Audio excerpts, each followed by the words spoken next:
There are times when I get the distinct sense that all is not well, and that all that is being claimed is not in fact a reality. There is a deep-seated tendency in India to settle for the second rate, a criticism made alike of government and non-governmental institutions. So while we must strive for excellence in what we do and establish a culture of devotion to duty, we must also guard against our acceptance of mediocrity.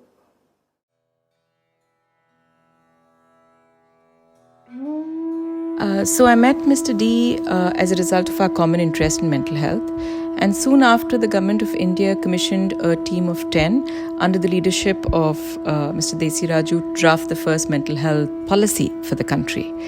Now, through this period, as much as he was advised by the collective wisdom of the team and by readings and evidence, equally he wanted to visit hospitals and felt the urge to visit homes of persons, particularly those disadvantaged, to understand the problems faced firsthand and the messiness, of course, of the real world. I think this informed the policy and created a robust document that would serve the person that it was intended to serve. Post his retirement, when he moved to Chennai, he joined the board of the Banyan Academy of Leadership, and in some ways it was meant to be, because it's really persons with mental health challenges, their caregivers, persons who experience health disparities, persons in socially disadvantaged positions that brought us together. In that sense, there was a common purpose, really, that established the connect. But gradually our relationship transitioned into something, a more sort of friendly one, where him, my husband, our extended network of friends, our doggies, we would hang out a lot together. We had a lot of fun, and these are memories that I'm going to cherish, recall with a sense of joy. Each of us has obviously taken away something from his life, and for me, 4 of his personality traits stand apart. The first is the sense of lightness with which he approached any task, whether it was the huge mental health policy or finding an oxygen bed for someone affected with COVID in recent times.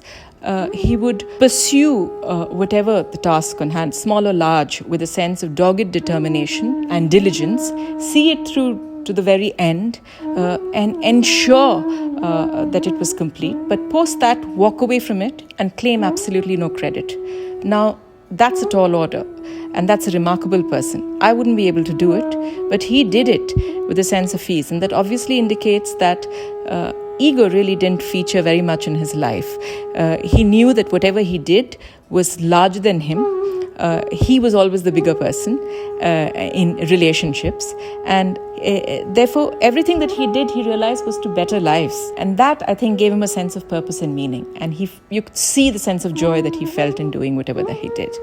The second, his sense of accessibility and authenticity. Well, he would, during his years in service and after, receive innumerable emails, and very few went unanswered, or text messages or calls, because he believed that if he were a public servant, that he needed to stand for values of equality and justice, and therefore if someone was reaching out to him for support or help, he needed to respond, and respond equally regardless of who the person was, which he did, and did almost obsessively, and never spoke too much about it. So you would see a whole lot of people, therefore, connected to him.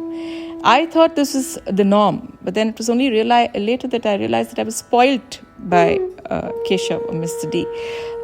And that is not really the norm. Not everybody is like this. Similarly, in his relationships, there was a great sense of devotion, whether to his sisters or his family or his dear friends, old, new, Pravesh, me.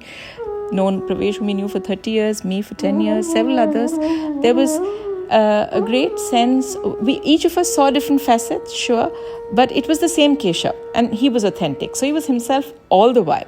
And that again calls for a great sense of confidence and security, that wherever you are with whoever you are, you're not making distinctions based on the person that you're with. Obviously, your conversations will vary, but you're the same Keshav.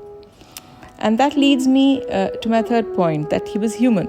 So as much as we exchanged insights on issues of national importance or significance, there were several things that bothered us about going-ons in our country and in the mental health space or in public health. And as much as we spoke about that, equally our conversations would never really end without some exchange of snarky remarks. And as much as I enjoyed the other conversations, this part was truly special, and I'm really going to miss this. And remember, there's not an ounce, as much as an ounce of malice, but the mischievous glint, the little pout, and that exchange, that just did it all.